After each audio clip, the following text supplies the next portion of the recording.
여러분, 방금 우리는 그 유명한 바리새인과 세리의 기도에 대한 예수님의 비유를 들었습니다. 여러분들은 이 바리새인과 이 세리의 비유 이야기를 들으시고 어떤 생각이 드셨습니까? 바리새인은 교만하고 외식적인 기도를 하다가 비판을 받았고, 세리는 겸손하게 자기를 불쌍히 여겨달라고 기도하다가 은혜를 받았습니다. 여러분, 이 비유를 들을 때에 혹시 나도 모르는 사이에 에이, 나는 저 바리새인과 같지는 않아 라는 생각이 드십니까? 그렇다면 오늘 이 비유는 바로 저와 여러분에게 주신 예수님의 말씀입니다. 왜냐하면 바로 그런 생각 자체가 우리 마음속 깊은 곳에 자리 잡고 있는 바리새적인 모습이기 때문입니다. 우리는 이 비유의 말씀을 들을 때에 아주 자연스럽게 나 자신을 세리와 동일시하는 경향이 있습니다. 반면에 나도 모르는 사이에 적어도 나는 저 바리새인 같지는 않아 라고 생각하죠. 그렇다면 우리의 그런 반응, 나는 바리새인하고는 상관이 없어, 나는 적어도 바리새인하고는 달라 라고 하는 생각과 오늘 비유에서 바리새인이 하나님, 저는 저 세리와는 다릅니다, 감사합니다 라고 말했던 것과 다를 것이 무엇이 있습니까? 여기에 우리의 아이러니가 있습니다. 그렇지 않습니까? 사랑하는 성도 여러분, 우리는 때로 이렇게 나도 모르는 사이에 바리새인이 되는 경우가 종종 있습니다. 그렇다면 예수님의 이 비유의 말씀은 바로 오늘의 바리새인의 모습을 갖고 있는 우리를 위해 주신 말씀이고, 우리가 깊이 새겨들어야 할 말씀이 아닐 수 없습니다. 이 비유는 우리가 지난주에 보았던 불의한 재판관과 한 과부의 비유, 곧 이어서 나오는 이야기입니다. 그러므로 이 비유는 앞선 이야기와 긴밀하게 연결되어 있는 이야기인 것을 알 수 있죠. 과부의 비유가 우리가 믿음으로 끝까지 인내하며 기도할 것을 가르치고 있다면, 이 비유는 기도의 바른 자세에 대해서 가르치고 있습니다. 다른 말로 하자면 우리가 오랫동안 끈기 있게 기도한다고 무조건 다 응답되는 것이 아니라 하나님께서 응답하지 않는 기도가 있다 하는 것입니다. 그러므로 이 비유는 우리가 어떤 몸과 마음의 자세로 기도해야 하나 하는 것을 가르쳐주고 있습니다. 우리는 바리새인의 기도를 통해서, 그리고 세리의 기도를 통해서 하나님께서 받으실 만한 기도와 그렇지 않은 기도가 무엇인가를 깨닫고 올바른 기도를 할 수 있기를 원합니다. 여러분들이 더 아시듯이 이 바리새인들은 예수님 당시에 이스라엘에서 가장 종교적이고 경건한 사람들의 대명사로 알려져 있습니다. 바리새라는 명칭은 구별된 자 혹은 분리된 자라는 뜻으로서 그들은 세상 속에 살면서도 성경 말씀대로 거룩하고 구별된 삶을 살려고 무척이나 노력했던 사람들입니다. 그들은 작은 율법의 작은 것까지 세밀하게 지키려고 엄청난 노력을 했습니다. 예를 들어 그들은 포도주가 발효할 때 하루살이가 들어가지 못하도록 꼼꼼하게 걸러냅니다. 하루살이는 곤충이기 때문에 율법에 의하면 부정한 것입니다. 또 11조를 정확하게 계산하기 위해서 작은 씨앗의 숫자까지 다 헤아렸다 그래요. 그들은 율법을 그런 식으로 철저하게 지키려고 노력했던 사람들이었죠. 물론 그 시작은 정말 하나님의 말씀대로 살아보겠다는 좋은 의도였습니다. 그런데 그러던 것이 그만 시간이 흐르면서 형식만 남고 내용은 잊어버린 겁니다. 시간이 흐르면서 그들은 율법의 외형적인 세칙에만 관심을 기울였고 그 핵심 정신은 잃어버린 겁니다. 율법을 지켜도 형식적으로 지킬 뿐 근본적인 신앙의 정신은 잃어버린 겁니다. 그래서 예수님은 그런 바리새인들을 가리켜서 마태복음 23장 24절 보면 맹인된 인도자여 너희들이 앞을 보지 못한다는 거예요. 하루살이는 걸러내고 낙타는 삼키는구나. 또 마태복음 23장 27절 28절 보면 바리새인들이여 회칠한 무덤 같으니 겉으로는 아름답게 보이나 그 안에는 죽은 사람의 뼈와 모든 더러운 것이 가득하도다. 이와 같이 너희도 겉으로는 사람에게 옳게 보이되 안으로는 외식과 불법이 가득하도다 비판하셨어요. 그들은 잘 꾸민 율법주의로 인간의 눈에는 그 불법이 드러나지 않게 숨겼을지 몰라도 예수님은 결코 속일 수 없었습니다. 그래서 예수님께서는 오늘 비유의 말씀을 시작하시되 또 자기를 의롭다 믿고 다른 사람을 멸시하는 자들에게 라고 해서 이 비유가 율법주의와 위선으로 가득 찬 바리새인들에게 하신 말씀이었다 하는 것을 알 수 있습니다. 그리고 그들의 기도는 결코 하나님께서 응답하시지 않는다 하는 것을 말씀하신 겁니다. 자, 그렇다면 바리새인의 기도는 어떠했습니까? 한마디로 그의 기도는 오직 자신의 의와 만족을 위한 기도 아닌 기도였습니다. 기도의 태도를 보면 먼저 그는 서서 따로 기도했다 그랬어요. 서서 기도하는 자세는 그 당시 모든 유대인들의 기도하는 자세입니다. 이스라엘 남자들은 서서 눈과 손을 하늘로 향하여 기도했습니다. 그러니까 서서 하늘을 우러러 기도하는 이런 자세는 찬송과 그리고 복종을 나타내는 자세이죠. 그러므로 이 바리새인이 서서 기도했다 하는 것은 아무런 문제가 없어요. 근데 문제는 그가 따로 기도했다는 것입니다. 그는 사람들과 동떨어진 곳에서 기도를 한 겁니다. 아마도 그는 성전에서 가장 중요한 곳인 곧 지성소와 가장 가까운 곳에서 기도한 것 같습니다. 그러므로 그가 이렇게 따로 서서 기도했다는 것은 자신을 드러내고자 하는 그의 교만한 자세를 말해주죠. 근데 더 심각한 것은 여기서 따로라고 하는 단어가 이 문자적으로는 무엇에게로 향하여 그리고 그 자신이라는 단어의 합성어예요. 즉 문자적으로 이 말은 자기 자신에게 기도했다라고 하는 겁니다. 그는 기도를 하나님께 드린 것이 아니라 자기 자신에게 했다는 겁니다. 그의 기도는 자신의 만족과 자신의 의를 드러내기 위한 기도였다 하는 말입니다.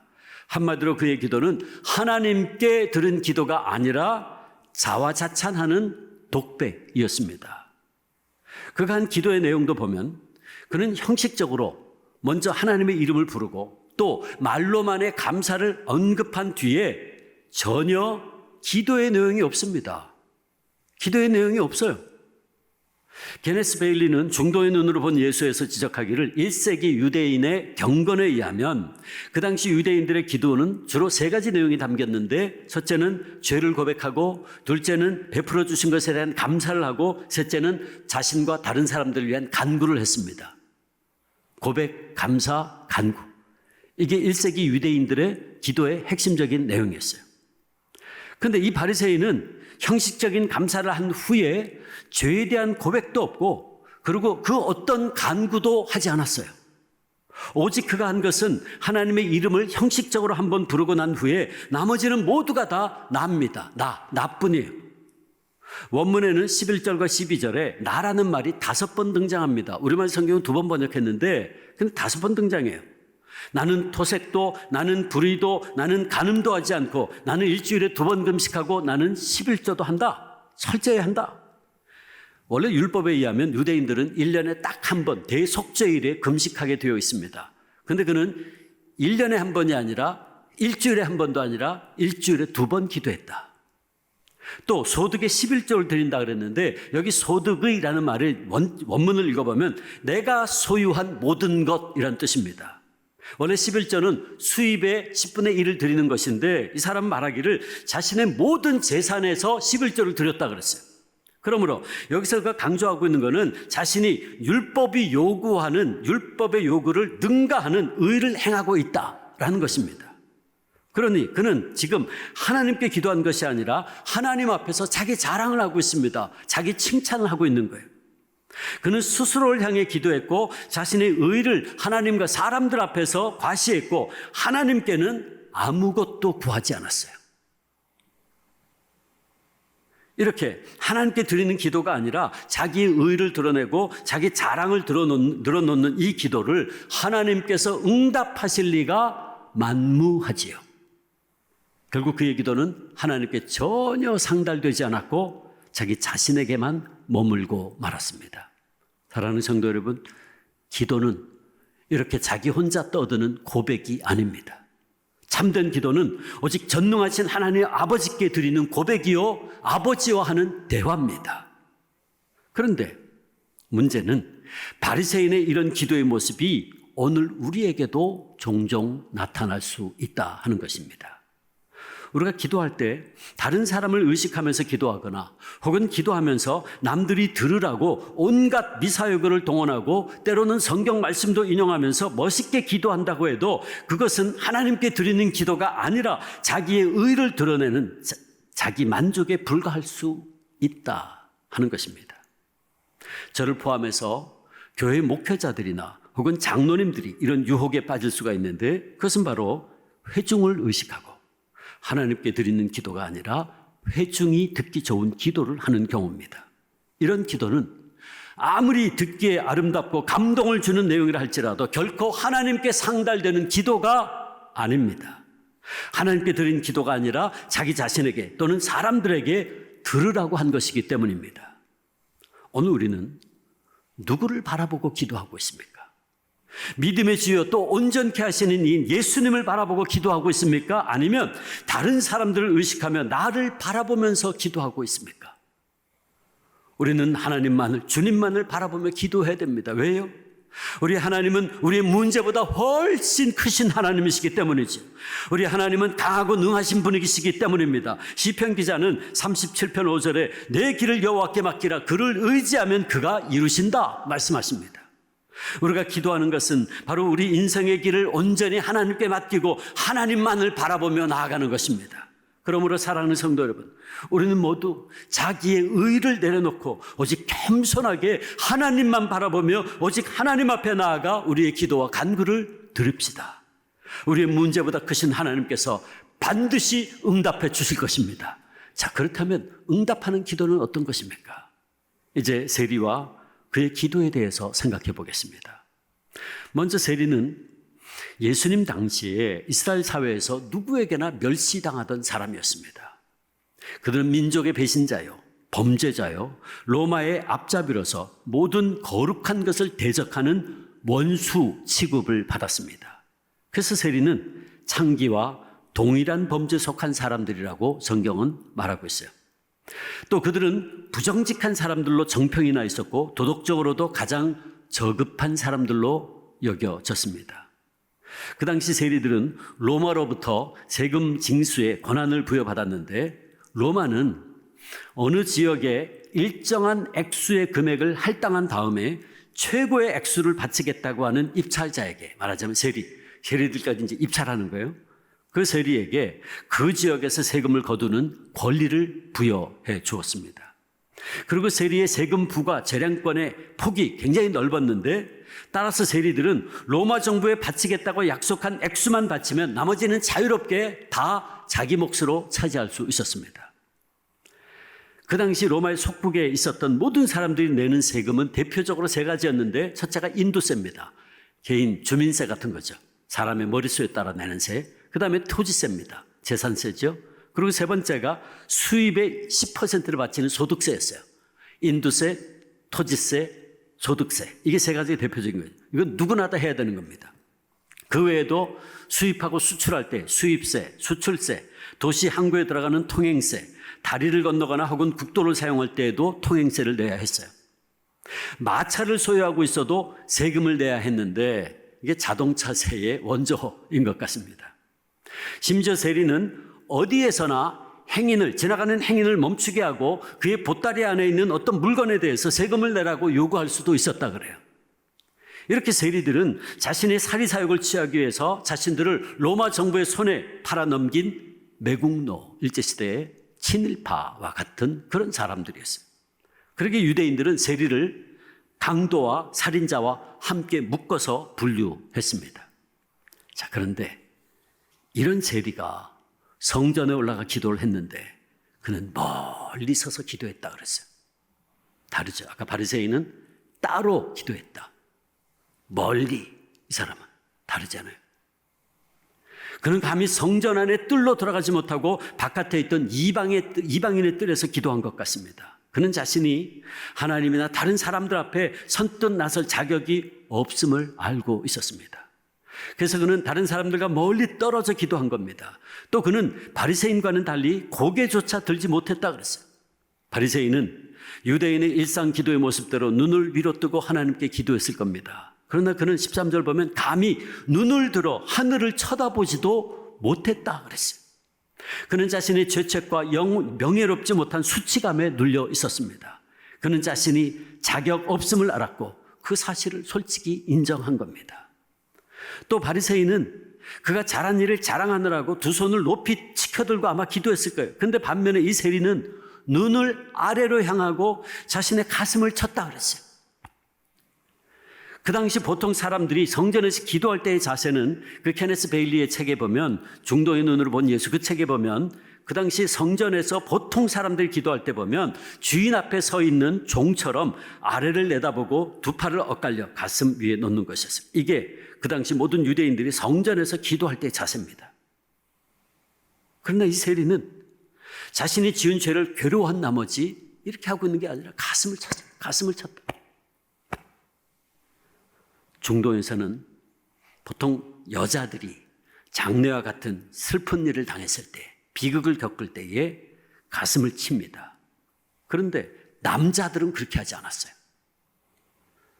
근데 그가 가슴을 친 걸 보면 그는 심히 괴로워하고 있음을 나타냅니다. 세리는 자신의 죄로 인하여 극심한 괴로움을 느낀 것입니다. 그런데 그는 왜 몸의 다른 곳이 아닌 가슴을 친 것일까? 잠언 4장 23절은 무릇 지킬 만한 것 중에 더욱 네 마음을 지켜라, 생명의 근원이 이에서 남이니라 그랬어요. 그러므로 그가 가슴을 친 것은 자신의 마음속에서 쌓아온 죄악으로 인해서 그 마음이 극심한 괴로움을 느끼면서 그 죄악을 깊이 뉘우치고 있는 것을 말하고 있습니다. 그는 만물보다 거짓되고 부패한 것이 마음이라는 것을 깊이 깨닫고 가슴을 침으로써 자신이 부패함을 인정하고 있는 겁니다. 그리고 그는 그 마음의 고통을 이제 말로써 표현하기 시작하고 기도하는데 13절 보면 하나님이여 불쌍히 여기소서 나는 죄인이로소이다. 그의 기도는 짧고 간단했습니다. 그러나 간절했어요. 참되고 진실한 마음으로 하나님의 자비와 긍휼을 구한 겁니다. 이것은 참된 회심자에게서만 나올 수 있는 기도였죠. 그는 하나님의 자비와 긍휼 외에는 자기에게 아무런 소망이 없다는 것을 알고 있었습니다. 여기서 이 세리가 나는 죄인으로소이다라고 할 때에 이 말이 내가 죄인 중에 하나라는 말이 아닙니다. 성경 원문에는 죄인이라는 말 앞에 정관사 더가 붙어 있어요. 내가 바로 그 죄인이라는 겁니다. 이 세리는 단순히 자기가 한 죄인이 아니라 바로 그 죄인, 특별한 죄인이라는 거예요. 즉 그는 자신을 악당의 두목이라고 고백하고 있는 겁니다. 이 말은 바울이 디모데전서 1장 15절에서 죄인 중에 내가 괴수입니다라고 하는 말과 같은 표현입니다. 내가 죄인 중에 괴수입니다. 성자로 알려져 있던 아시시의 프란시스도 이런 말을 한 적이 있어요. 나보다 더 비열하고 더 비참하고 더 가련한 사람은 아무데도 없다. 그러므로 세리의 나는 죄인으로소이다라고 하는 말은 이런 뜻입니다.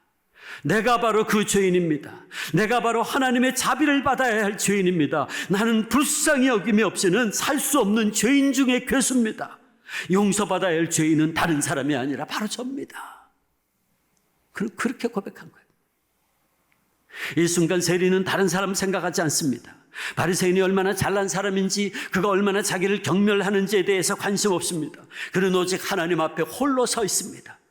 그는 바리새인처럼 자기 인정이나 혹은 동정을 받을 만한 그 어떤 것도, 그 어떤 변명도 늘어놓지 않습니다. 오직 그는 빈손 들고 하나님 앞에 서서 하나님의 자비만을 구할 뿐입니다. 그리고 우리 주님께서는 14절 보면 마침내 그에게 의롭다 하심을 선언하십니다. 사랑하는 성도 여러분, 그러므로 자신의 죄를 회개하며 나를 불쌍히 여겨달라는 이 기도보다 더 중요한 기도는 없습니다. 왜? 하나님께서는 통회하고 자복하는 그 심령을 결코 외면치 않으시기 때문입니다. 시편 34편 18절 말씀 우리 다 같이 읽어볼까요? 읽습니다. 시작. 여호와는 마음이 상한 자를 가까이 하시고 충심으로 통회하는 자를 구원하시는도다. 아멘. 시편 51편 17절 같이 읽습니다. 하나님께서 구하시는 제사는 상한 심령이라 하나님이여 상하고 통회하는 마음을 주께서 멸시하지 아니하시리이다. 아멘. 그렇습니다.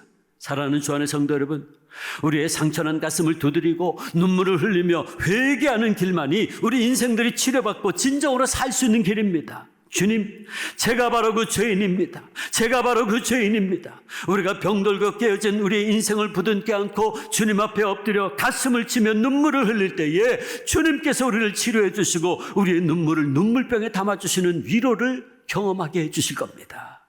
우리가 예수님의 이 비유를 통해 들어야 할 복음이 바로 여기 있어요. 예수님은 이 비유의 결론을 이렇게 내리십니다. 14절, 저 바리새인이 아니고 이 사람이 의롭다 하심을 받고 그의 집으로 내려갔다고. 교만하게 자신의 의를 내세우던 바리새인이 아니라 자신의 죄를 통회하고 자복하는 저 쇠리가 의롭다 하심을 받았다는 겁니다. 구원받았다는 겁니다. 응답받았다는 겁니다. 김영술 변호사라는 분이 있습니다. 2000년도에 총선에도 나왔던 분으로 교회를 다니긴 했지만 형식적으로, 그리고 자신의 사회적 지위를 얻기 위해서 다녔다고 합니다. 2006년 몸이 너무 안 좋고 기침이 심해서 병원에 가서 검진을 했는데 의사가 말합니다. 변호사님, 지금까지 뭐 하다 이제 웃었습니까? 변호사님, 지금 폐암 말기입니다. 폐에 이미 암이 다 퍼져서 수술이나 치료 아무것도 할 수 없습니다. 오래 살아야 6개월입니다. 그러니 변호사님, 이제 집에 가셔서 가족들과 여행 다니시고 드시고 싶은 거 마음대로 드시면서 생을 준비하십시오. 하늘이 무너지는 이야기였습니다.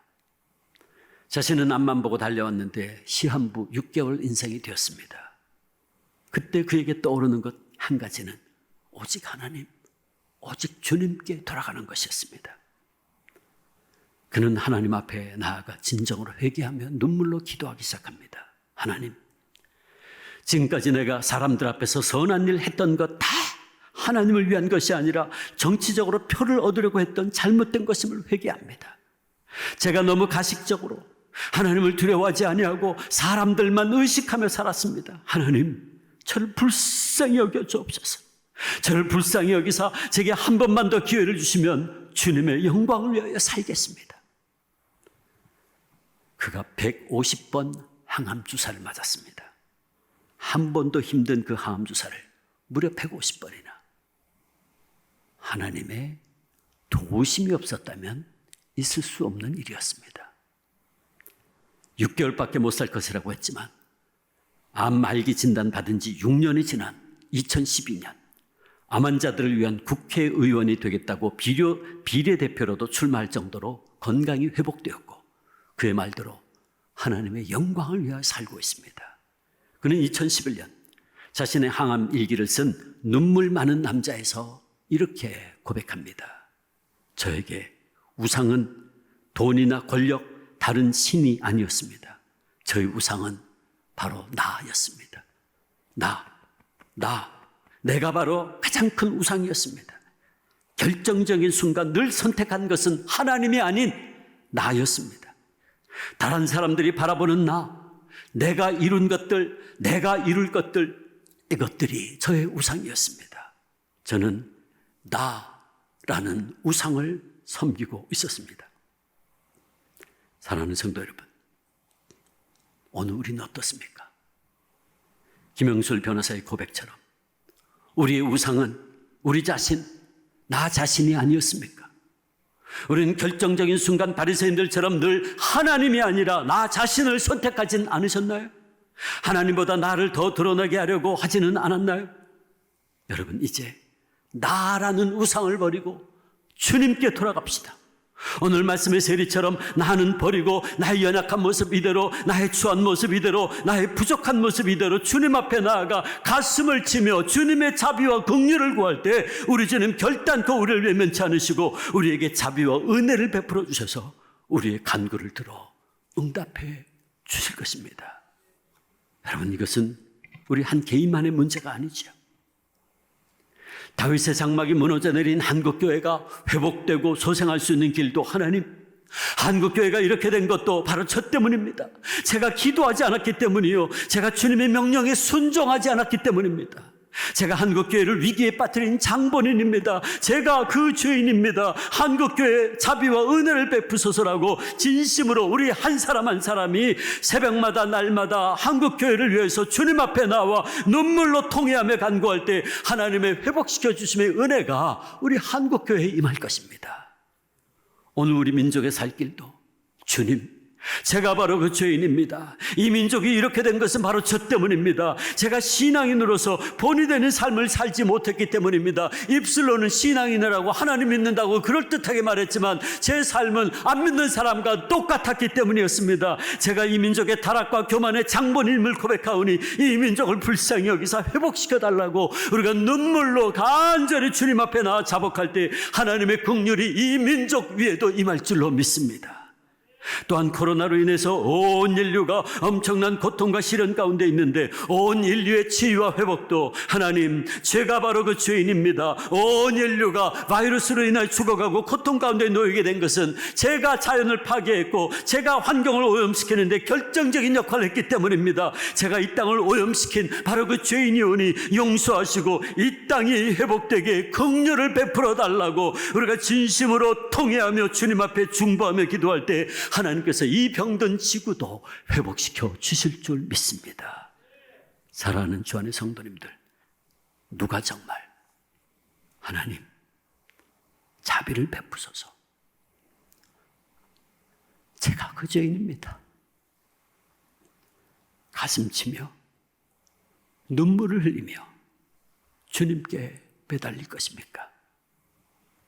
바라고 기도하기는 우리 주 안의 모든 성도님들이 병든 심령, 깨어진 가정, 무너진 교회, 혼란 가운데 있는 나라와 민족, 그리고 신음하고 있는 지구촌을 위해서 새벽마다 날마다 주님 앞에 나와 엎드려 내 탓이요, 내 탓이요, 내 탓이요 눈물을 흘리며 중보할 때 우리 주님, 우리가 사망의 음침한 골짜기를 다닌다 할지라도 우리를 찾아오시고 우리를 만나주시고 우리의 기도를 들어주시고 위로하시고 치료하시고 새 힘과 능력 주실 줄 믿습니다.